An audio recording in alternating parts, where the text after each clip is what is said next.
Hello everyone, in this video I'll show you how to fix the WhatsApp desktop something went wrong error on your Windows computer. First, try resetting the WhatsApp app. Sometimes corrupted app data can prevent WhatsApp from working correctly. Press the Windows key and type WhatsApp. Right-click it and open App Settings. Scroll down and click Reset. Confirm the action if prompted. Once the reset is complete, open WhatsApp again and link your account by scanning the QR code with your phone. If the issue continues, try running WhatsApp as an administrator. Open the Windows search bar and type WhatsApp. When the app appears in the search results, right-click it and select Run as administrator. This gives WhatsApp the permissions it may need to access certain system resources and can help resolve startup or login problems.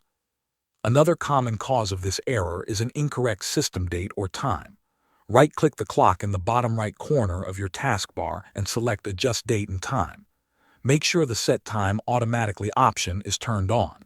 Then click Sync Now to force Windows to update the time from Microsoft servers.